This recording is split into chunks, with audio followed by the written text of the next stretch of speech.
오늘 주시는 말씀을 우리 함께 교독합니다. 우리 구약성경 843면 우리 시편 59편 1절에서 17절까지 한 절씩 교독합니다. 구약성경 843페이지 시편 59편 1절을 제가 먼저 읽습니다. 나의 하나님이여, 나의 원수에게서 나를 건지시고 일어나 치려는 자에게서 나를 높이 드소서.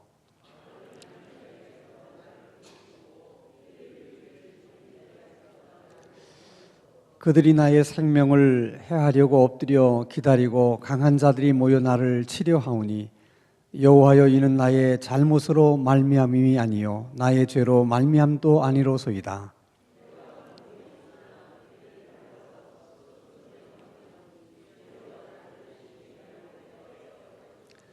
주님은 만군의 하나님 여호와 이스라엘의 하나님이시오니 일어나 모든 나라들을 벌하소서. 악을 행하는 모든 자들에게 은혜를 베풀지 마소서.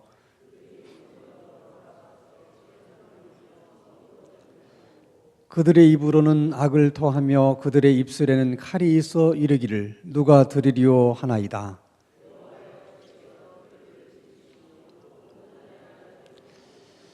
하나님은 나의 요새이시니 그의 힘으로 말미암아 내가 주를 바라리이다.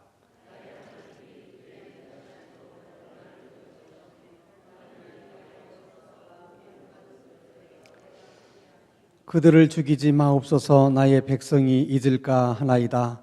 우리 방패 되신 주여, 주의 능력으로 그를 흩으시고 낮추소서.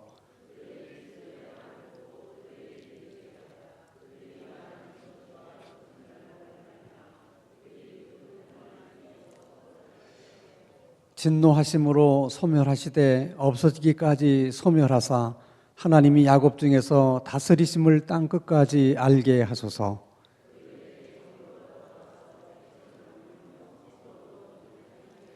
그들은 먹을 것을 찾아 유리하다가 배부름을 얻지 못하면 밤을 새우려니와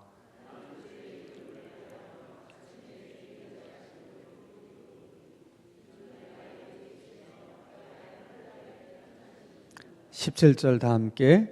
나의 힘이시여 내가 주께 찬송하오리니 하나님은 나의 요새이시며 나를 긍휼히 여기시는 하나님이심이니이다. 아멘. 사람이 겪는 어려움과 고난도 그것을 준비하는 마음을 갖고 있다가 겪는 고난하고 전혀 마음의 준비 없이 당하는 고난은 느끼는 강도가 달라요. 예를 들어서 회사가 점점 어려워져서 이거 언젠가는 내가 퇴직을 하겠구나. 그래서 몇 년 전부터 나름대로 이렇게 퇴직을 준비하다가 퇴직을 하게 되면 그 퇴직에 대한 충격이 그렇게 크지는 않아요. 왜냐하면 마음으로 미리 잘 준비를 해왔기 때문에 그렇습니다. 근데 퇴직이라는 것을 꿈도 꿔본 적이 없어요. 자기가 정년 퇴직하려면 아직도 멀었기 때문에 퇴직한다는 것은 한 번도 생각해 보지를 못했는데 갑자기 회사가 어렵더니 구조조정한다 그러더니 그 명단 속에 자기가 들어가서 어느 날 퇴직을 당하게 됐어요. 이제 그런 경우에는 충격이 굉장히 클 수밖에 없습니다. 가족들 간의 관계도 그렇잖아요. 부모님이 편찮으셔서 암이다. 그래서 수술도 받으시고 병원도 왔다 갔다 하시고 그래서 의사 얘기도 들어보니까 저러시다가 혹시나 그래서 마음 준비를 이렇게도 하고 있고 저렇게도 하고 있었는데 병세가 악화돼서 이렇게 세상을 떠나시면 슬프기는 해도 그래도 이렇게 마음으로 나름대로 준비를 하고 있었기 때문에 그 슬픔을 잘 이렇게 견뎌낼 수가 있는데 아프지 한 번도 아파본 적도 없으신 분, 세상을 떠나리라고 하는 것은 꿈에도 상상하지를 못했는데 어느 날 갑자기 식사를 잘 하시고 나셔서 갑자기 돌아가셨다. 그러면 그 충격은 정말 어떻게 감당할 수 없는 것이죠. 그런 경우에는 반드시 옆에 돌보는 사람이 있어야 돼요. 그래야지만 그 어려운 시기를 잘 넘길 수 있습니다. 그래서 우리 교회에서도 이제 그 스데반 돌봄 학교를 한 이유도 성도들 가운데 혹시라도 생활을 하시다가 그런 어려움을 당하시는 분들이 있을 때 그들을 돕기 위해서 이제 스데반 그 훈련을 했어요. 아무리 강한 사람도 그렇게 준비 없이 당하는 어려움에는 장사가 없어요. 뭐 강한 척하고 그런 어떤 돌봄자의 돌봄을 받지 않으려고 하다 보면 그 어려운 때를 잘 넘기지 못합니다. 그래서 오랜 동안 슬럼프에 빠지기도 하고 또 정신적으로 굉장히 우울해지거나 뭐 잠을 잘 자지 못한다든지 불안해한다든지 그런 현상들이 굉장히 오랫동안 지속이 됩니다. 그런 경우에는 누군가가 그 돌봄이라고 하는 것이 뭐 그렇게 대단한 게 아니에요. 그렇게 힘들어하는 사람 곁에 항상 누군가가 있어주는 거예요. 있어주고 아픔을 얘기할 때 그 아픔을 잘 들어주기만 하면 돼요. 그런 사람이 누군가가 옆에 있어주면 그런 어려움도 잘 넘길 수가 있어요. 오늘 본문의 이 다윗의 이 처한 상황이 그와 매우 흡사해요. 다윗이 뭐 고난을 한두 번 겪은 사람이 아니잖아요. 근데 이제 오늘 본문에서 다윗이 이제 고백하는 내용들을 보면 다윗이 처음으로 고난을 당했을 때의 상황을 시편 59편에서 얘기를 하고 있어요. 시편 59편이 배경이 된 그 말씀은 사무엘상 19장의 말씀인데 이제 여러분 집에 돌아가셔서 한번 읽어보세요. 뭐 이런 얘기예요. 이제 다윗이 골리앗을 물리치고 나서 유명해지잖아요. 유명해집니다. 그 이후에도 다윗이 여러 번 골리앗 블레셋 사람들하고 싸워서 승리를 거두고 돌아와요. 그럴 때마다 자꾸 사람들이 다윗을 이렇게 추켜 세우는 겁니다. 그때마다 이게 사울의 심기가 아주 불편했어요. 하루는 사울 왕이 악신이 들렸다 나갔다 하는 바람에 너무 고통스러워하는 거예요. 근데 다윗이 수금을 잘 탔어요. 근데 여러분 똑같은 말에도 권세가 있는 사람이 있다고 그랬잖아요. 말을. 근데 이 다윗이 믿음도 있고 이게 하나님과 교통하는 사람이었기 때문에 수금을 타면 특별한 능력이 있는 거예요. 그냥 음악이 좋다 하는 것뿐만 아니라 그게 힘이 있어가지고 이렇게 악신이 들락날락하면서 머리가 아파서 막 힘들어하던 사울 왕이 그 다윗이 켜는 수금을 들으면 머리가 맑아지는 거예요. 그러니까 이제 막 또 머리가 아프니까 다윗 보고 좀 수금을 타라 그러는 거예요. 그래서 뭐 다윗은 아무 생각 없이 왕이 머리가 아프다니까 얼마나 정성껏 수금을 탔겠습니까? 수금 타는 것에 정신이 팔려서 열심히 수금을 타고 있는데 사울 왕이 갑자기 무슨 생각이 들어서 그런지 옆에 있는 창을 뽑아가지고 수금을 타고 있는 다윗에게 던진 거예요. 아예 그냥 벽에 다윗을 박아버리려고 살살 던진 것도 아니고 아주 세게 던졌어요. 순간 하나님의 은혜로 다윗이 이렇게 피해가지고 창이 벽에 박히고 혼쭐이 난 다윗이 그 자리로 도망칩니다. 그리고 집으로 돌아왔어요. 얼마나 놀랬겠습니까? 여러분 한번 생각해 보세요. 아무 준비도 없이 왕이 머리가 아프다고 그래서 열심히 수금을 타고 있었는데 그런 자기를 향해서 그냥 창을 냈다 던져가지고 자기가 피하지 않았으면 그냥 창이 박혀서 아예 그냥 벽에 그렇게 박혔을지도 모르는 그런 상황인데 아직도 놀란 가슴이 뭐 정말 어떻게 진정이 안 돼가지고 있는데 사울 왕이 자객들을 보내요. 다윗의 집에. 그리고 다윗이 나오지 못하도록 딱 집을 포위하고 있다가 날이 새서 다윗이 나오면 다윗을 죽여라. 그걸 알게 된 거예요. 다윗이.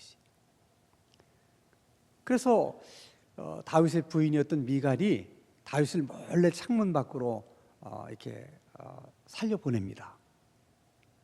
여러분 한번 다윗의 입장에서 생각해 보세요. 난생 처음 겪는 일이에요, 이 일은. 그리고 지금 미갈은 누구의 딸이에요? 사울 왕의 딸이에요. 그래서 골리앗을 죽인 그 이후로 사울 왕의 사위가 됐거든요. 근데 어떻게 장인이 사위를 그렇게 대할 수 있는 겁니까? 아니, 그리고 다윗이 뭘 잘못한 게 있어요? 아무리 생각해봐도 다윗은 이스라엘을 위해서, 사울 왕을 위해서 충성을 다한 것밖에 없어요. 사실이에요. 아니, 사울 왕이 골리앗 때문에 얼마나 골머리를 썩고 있었습니까? 그 문제 해결한 사람이 누구예요? 다윗이에요. 다윗 때문에 사실은 사울 왕의 입장에서는 알터니가 빠지는 거야. 그런 다윗을 어떻게 사울 왕이 그럴 수 있었는지, 어쨌든 다윗의 입장에서는 납득이 안 되는 거예요. 이해도 안 되는 거예요. 더더군다나 어려운 것은 자기가 미워하고 싸워야 될 적이 블레셋이면 좋겠는데, 지금 자기가 미워하고 싸워야 될 사람이 누구야? 장인어른이에요. 인간적으로도 참 어려운 관계지만은 그 사울 왕은 하나님이 기름 부어서 세우신 왕이잖아요. 자기가 계속해서 싸워야 될 대상이 블레셋 적군이 아니라 하나님이 기름 부어 세운 왕이라는 사실 앞에서 다윗 왕이 막 절망하는 거예요. 너무 고통스러운 거예요. 근데 그럴 때 사실 다윗 옆에 돌보는 자가 있었어야 되는데, 누군가는 그런 다윗 곁에 있어서 그런 다윗의 심정을 들어주고 함께 해줄 수 있는 사람이 있었어야 되는데, 그때는 아무도 다윗에게 없었어요. 그러니까 다윗이 지금 얼마나 어려운 그런 처지 가운데 있었는가 하는 것을 우리가 이제 짐작을 해보는 거예요. 얼마나 다윗이 어려웠겠는가 하는 것입니다. 그러면서 또 한편으로 생각하는 것은 사울 왕이 그 좀 안 그랬으면 너무 좋았을 텐데. 그러니까 뭐 지나간 역사에 가정이라는 것은 존재하지 않지만 그래도 그런 생각을 해보는 거예요. 만약에 사울 왕이 다윗하고 손을 잡고 그리고 함께 이스라엘을 위해서 싸웠더라면 얼마나 아름답고 멋있었을까 하는 거예요. 그렇지 않아요? 사실 사울 왕이 조금만 다르게 생각했더라도 얼마든지 그럴 수 있었어요. 그게 조금 더 어려운 일이 아니에요.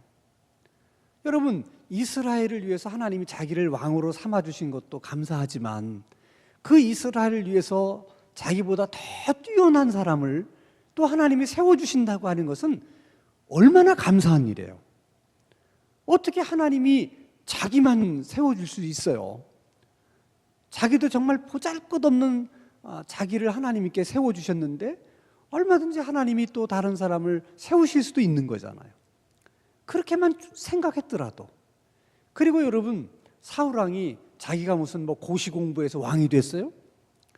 아니면 자기가 무슨 큰 나라에 공을 세워서 왕이 됐어요? 아니잖아요. 정말 12지파 가운데도 가장 미약한 지파의 미약한 족속의 미약한 가정의 사람이었고, 그런 보잘것없는 사람을 하나님이 그냥 은혜로 그냥 왕으로 삼아주신 거거든요. 그러니까 그 왕의 자리는 그냥 하나님께서 주신 자리예요. 근데 그 자리를, 하나님이 주신 그 왕의 자리를 마치 자기가 자기 실력으로 이룩한 자리인 것처럼 생각하는 거예요. 그래서 그것을 혹시 다윗이 빼앗아 갈까 봐, 그것도 자기 생각이죠. 그리고 그걸 자기 힘으로 어떻게든 지켜보려고 그러다가 그렇게 됐어요. 근데 성경은 사울 왕이 그렇게 된 것을 딱 한 단어로 얘기를 하는데 다윗을 시기했기 때문이라고 얘기해요.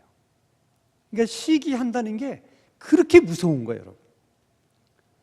그러니까 여러분 마음속에 시기심이 일어난다 그러면 그것은 마귀가 그 시기심을 이용해서 그 사람을 시험에 들게 하려고 하는 거예요. 그러니까 누구를 대상으로 하든지 간에 조금이라도 마음속에 여러분 그런 시기심 때문에 불편한 마음이 들 때 정신을 바짝 차려야 돼요.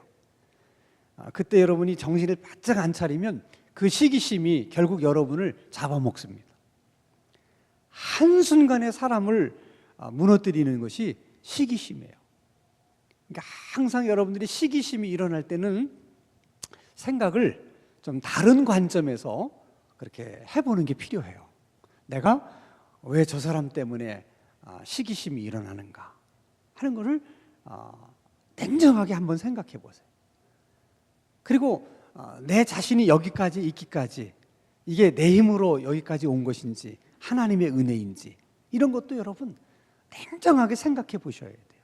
그래서 하나님이 그 자리까지 오게 하신 거라면 아무도 그것을 빼앗아 갈 수도 없지만 그 자리는 내 힘으로 지킬 수 있는 자리가 아니에요. 다시 말하면 여러분 시기심으로 그걸 지켜낼 수가 없어요. 항상 그렇게 생각하셔야 돼요. 그래서 시기심을 가지면 안 돼요. 근데 그게 시기심이라는 게 시작은 요만큼 시작하는데 이게 점점 커져요.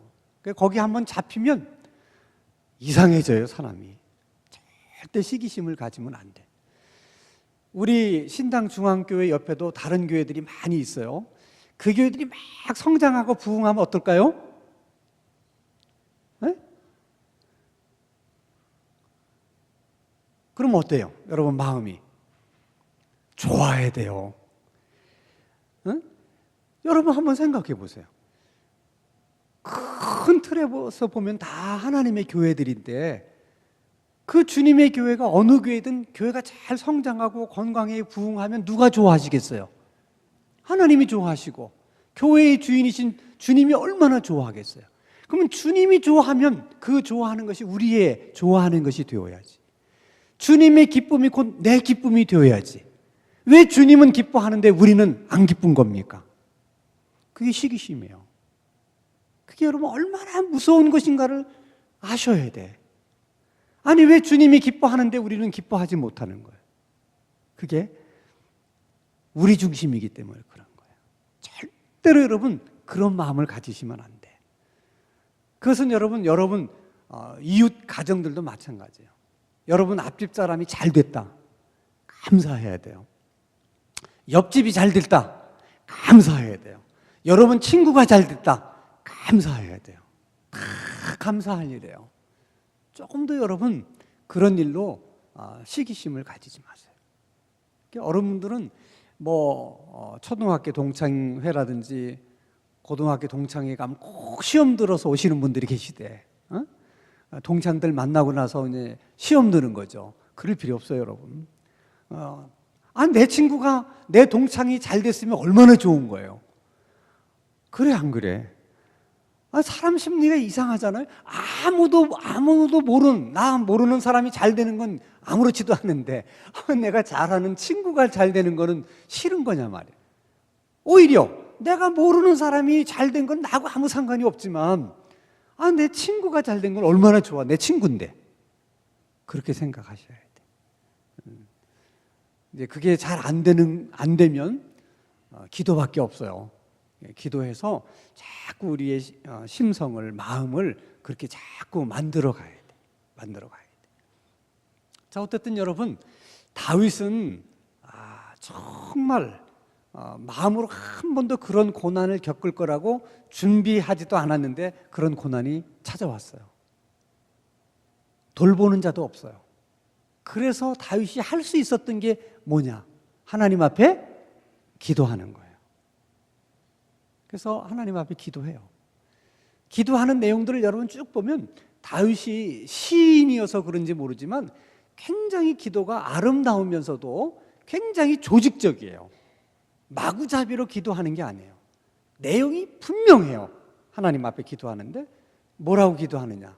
나를 해하려고 하는 악한 자들에게서 나를 건져달라는 거예요. 보호해달라는 거예요. 분명하죠? 우리가 하나님 앞에 기도할 때는 하나님이 들으실 때 뭘 내가 기도하는지 그 기도의 내용이 뭔지가 분명해야 돼요. 막 돌려서 왔다 갔다 하지 말고 분명히 얘기해야 돼. 요점이 뭐냐? 나를 악한 자로부터, 나를 해하려고 하는 자로부터 하나님 저를 건져주십시오. 그들이 나를 이렇게 해하려고 합니다 하는 것까지도 아주 자세하게 하나님 앞에 얘기를 해요. 그러면서 하나님, 저들이 나를 해하려고 이렇게 하는데 나는 저 사람들이 나에게 그렇게 할 만큼 제가 잘못한 것이 없습니다. 그러니까 나는 저들에게 저런 부당한 대우를 받아야 될 이유가 없습니다, 하나님. 그러니까 하나님 저를 지켜주셔야 됩니다. 그렇게 기도하는 거예요. 두 번째는 하나님을 노래하고 하나님을 찬양을 해요. 근데 왜 하나님을 찬양하는가? 또 무엇을 하나님을 노래하고 찬양하는가? 아주 그것도 명확해요. 자, 오늘 본문 16절, 17절을 한번 같이 보겠습니다. 왜 다윗이 하나님을 찬양하고 노래하는가를 찾아내셔야 돼요. 그리고 다윗이 무엇을 하나님께 찬양하는가, 노래하는가도 찾아보세요. 자, 같이 읽습니다. 시작. 나는 주의 힘을 노래하며 아침에 주의 인자하심을 높이 부르오니 주는 나의 요새시며 나의 환난 날의 피난처 시민이다. 자, 잠깐 보세요. 아니 16절. 자, 하나님을 노래하는 이유, 찬양하는 이유가 뭐예요? 주의 인자하심 때문에, 그 다음에 주님의 능력 때문이에요.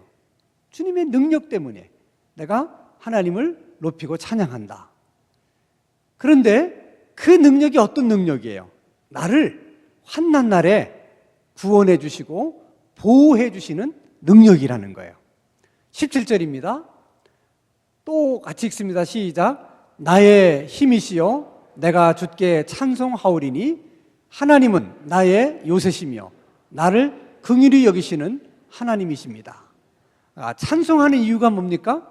하나님은 나의 요새시고 나를 긍휼히 여기시는 분이시기 때문에 내가 하나님을 높이고 찬양합니다 하는 거예요. 이 기도와 찬양은 언제나 함께 가요.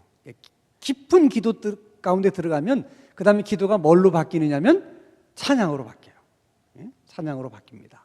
근데 이제 우리들은 찬양한다 그럴 때 이제 이렇게 복음성가를 같이 부른다든지 찬송을 부르는 것을 우리는 이제 찬양한다 그래요. 물론 그 찬송가 가사 속에도, 복음성가 가사 속에도 좋은 신앙의 고백적인 내용들이 있기 때문에 찬양이 돼요. 그러나 더 중요한 것은 여러분들이 하나님을 찬양한다 그럴 때는 하나님이 무엇을 찬양하는지를 얘기해야 돼. 저렇게 하나님이 나에 대해서 이렇게 하신 하나님이기 때문에 내가 그 하나님을 찬양한다. 하나님이 나를 변함없는 사랑으로 사랑해 주신 그 사랑을 나는 찬양한다. 이유가 분명해야 되고 또 찬양하는 내용이 분명해야 돼요. 그런 것들을 찾아서 찬양하면 엄청난 힘이 됩니다. 근데 여러분, 이게 다윗이 정말 어려움 속에 그가 할 수 있었던 일이 기도하는 일이고 찬양하는 일이었어요. 근데 이것이 얼마나 중요한 일인지 모릅니다. 제가 지난주일 설교 시간에도 얘기했지만은 기도라고 하는 것과 찬양이라는 것은 가장 긍정적인 언어예요. 그래서 기도하고 또 기도하다가 찬양하고 찬양하다가 기도하고 그렇게 하다 보면 다 두려움 속에서 기도하기를 시작했고 불안함 때문에 또 기도했지만은 기도하고 찬양하고 찬양하고 기도하고 막 하다 보면 우리 마음속에 그 두려움도 불안함도 어느 순간에 다 사라져버리고 우리 마음속에 믿음과 확신이 생겨요. 그러니까 시작은 불안하고 두려워서 시작했는데 기도하고 찬양을 하다 보니까 그 기도와 찬양이 우리 마음 가운데 믿음을 주어서 그걸 다 물러가게 만드는 거예요. 그게 기도의 힘이고 찬양의 힘이에요. 그러니까 여러분 막 생각이 복잡하거나 뭐 힘들 때는 다른 방법이 없어요. 그냥 기도하고 기도하다가 뭐 하고 찬양하고 또 찬양하다가 뭐 하고 기도하고 계속 그러셔야 돼요. 이게 얼마나 중요한지를 정말 어떻게 설명을 드려야 될지 모르겠어요. 대개 이제 건강을 유지하기 위해서 가장 쉬운 방법으로 이제 제시하는 게 하루에 10,000보를 걸어라 그래요. 그러니까 매일 10,000보를 걷는 사람하고 그저 매일 한 1,000보를 걷는 사람하고 당장은 표시가 별로 나질 않아요. 그러나 그렇게 한 10년이 지나면 확연히 달라집니다. 정말 10,000보를 매일 걷는다는 것이 얼마나 건강에 필요하고 도움이 되는지 그렇게 한 10년쯤 가보면 아주 분명히 달라져요. 그런 것처럼 여러분 이렇게 일주일에 한 번씩 나와서 기도하고 찬양하고 기도하고 이런 일을 하는 거하고 안 하는 거하고는요, 이게 금방은 별 차이가 안 보이지만은 이게 세월이 많이 지나고 나면 엄청난 차이가 생깁니다. 차이가 생길 수밖에 없는 게 여러분이 가만히 한번 생각해 보세요. 하루 동안에 여러분들이 듣는 소리, 듣는 이야기 되게 어떤 거예요? 다 여러분 뉴스를 틀거나 드라마를 틀거나 다 보세요. 소망적이고 긍정적이고 뭐 위로적이고 그런 건 별로 없어요. 대부분 다 부정적인 것들이에요. 부정적인 것들입니다. 우리는 늘 아침에 일어나서 늘 듣는 소리가 그런 소리예요. 우리 몸이 그런 소리를 익숙히 들어가지고 우리 몸이 그렇게 변하고 있어요. 듣기만 그렇게 듣는 게 아니라 여러분들이 하루 동안 말한 거를 한번 곰곰이 생각해 보세요. 긍정적으로 말한 거는 얼마나 되고 부정적으로 말한 것은 얼마나 되는지 한번 보세요. 걱정하는 얘기, 다 불안한 얘기, 대부분 우리들이 하는 얘기가 그런 얘기죠. 그렇게 우리가 하루하루를 사는 거예요. 듣는 것도 그런 소리 듣죠. 말하는 것도 그렇게 하죠. 우리 몸이 그렇게 가고 있다고요. 그게 뭐가 잘 되겠습니까? 뭐가 잘 되겠어요? 그래서 우리가 정말 이렇게 일주일에 한 번이라도 이렇게 하나님 앞에 나와서 마음껏 그냥 기도하고 마음껏 하나님을 노래하고 찬양하는 일이 그런 우리 몸을 정화시키는데도 엄청난 도움이 되는 거예요. 그게 얼마나 중요한 일인지 몰라요. 그러니까 여러분들이 내가 늘 얘기하잖아요. 여러분들이 정말 믿음을 지키면서 마지막 하나님께 부르심을 받을 때까지 정말 믿음으로 살다가 정말 여러분이 소원하는 대로 그렇게 부르심을 받으려고 하면 이렇게 기도하고 찬양하는 이런 시간을 습관적으로 계속 하셔야 돼. 그러니까 아예 결심을 하셔야 된다고. 그러니까 꼭 무슨 여러분들에게 기도 제목이 많아서만 여기 나오는 게 아니야. 응?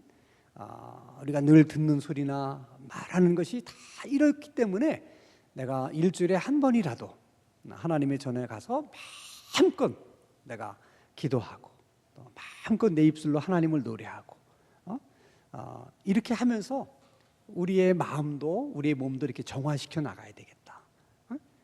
그래야 우리 몸이 그런 쪽으로 이렇게 가게 되는 거죠. 믿음 쪽으로. 일반적으로 여러분 세상 사람들이 가장 이제 좀 안 돼 보이는 것 중에 하나가 뭐냐면 문제가 있을 때 누구에게 가서 이제 도움을 요청을 해요. 도움을 요청을 하는데 문제는 그 도움을 요청한 사람이 도와줄 수 있는 힘이 있느냐는 거예요.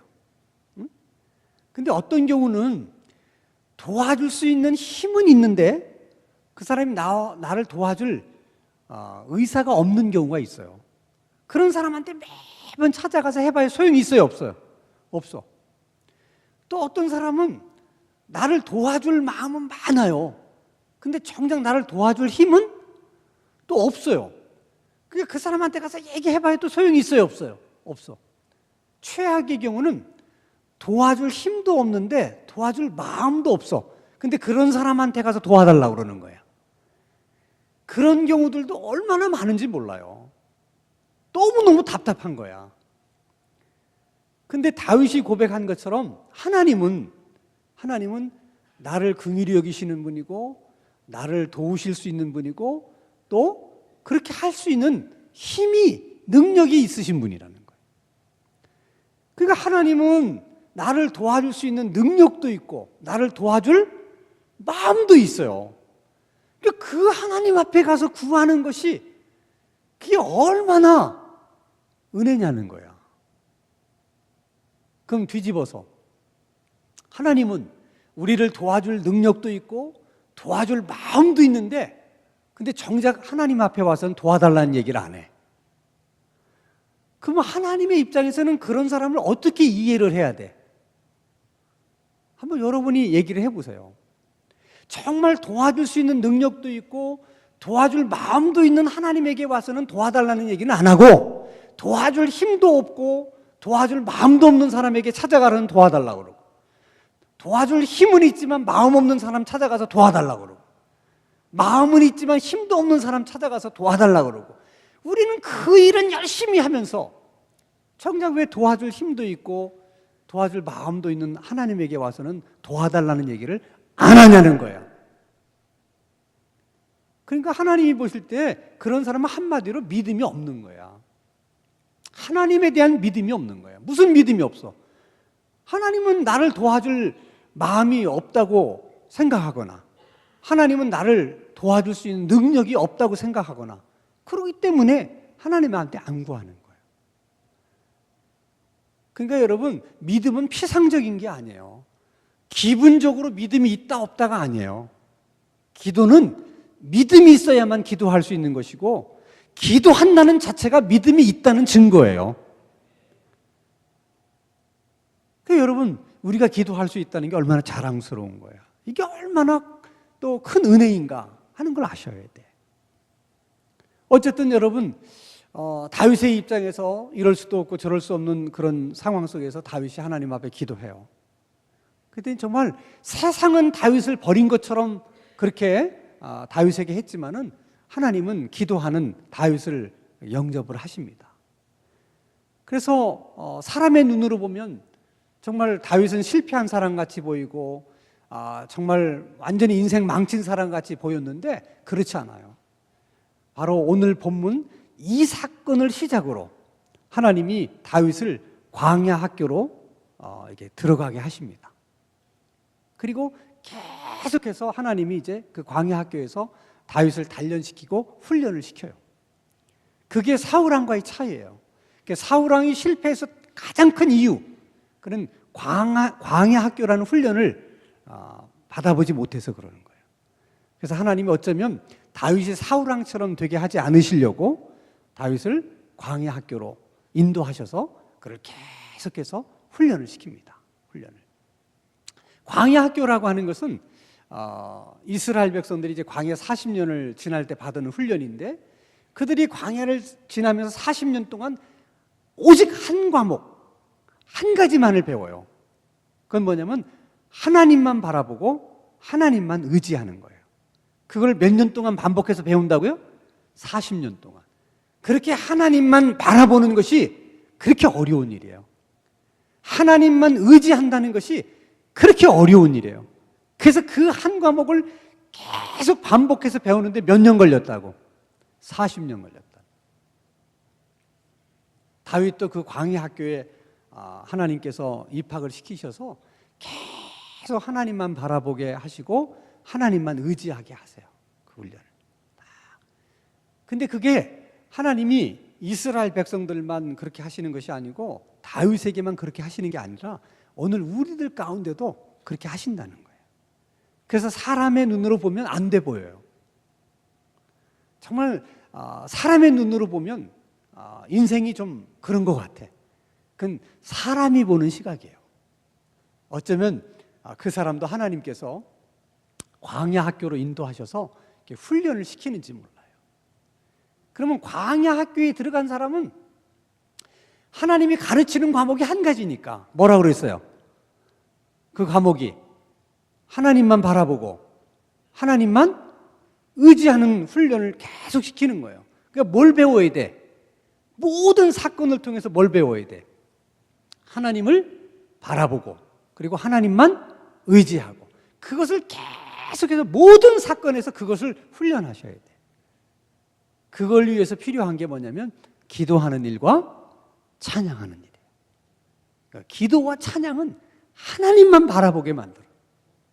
기도와 찬양은 하나님만 의지하게 만드는 거예요.